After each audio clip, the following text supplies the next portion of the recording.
Now in your balance sheet, you have your assets, you have your liabilities, and you have that equity section.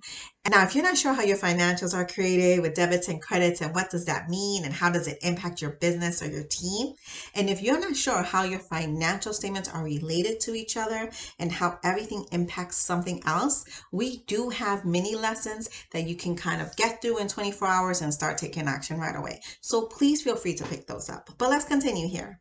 Now with the balance sheet, you have your assets, you have your liabilities, you have your equity, but it all kind of trickles down to cash flow, right? Because in essence, you need to have cash for you to get through the day-to-day of your business. If you look at the check sheet, the prompt that I give you here is to think about, are you regularly monitoring your cash balances against any type of forecasts that you have created to ensure liquidity for operations, any emergencies that are coming up? Are you reviewing the relationships of your accounts receivable, of your payables, your customer and your vendor relationships? Are you looking at any bank covenants, bank obligations, and how does it fall in line with cash flow? If everything is great, wonderful.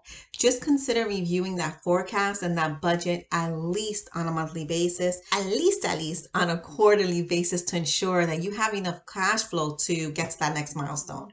Okay? If not, you want to take 1 or 2 actions to get you back on track. These actions could be anything from identifying ways that you can boost your margins, ways that you can extend terms with your creditors, simply taking time to understand if your clients are the right fit for you, if your vendor relations are the way that they should be, or if you have to diversify, will help you until you get to that next milestone. Writing down the aspect of these relationships is so key to move you to the next step and to hone in on those goals and expectations you set for yourself and your organization. Now for number 3.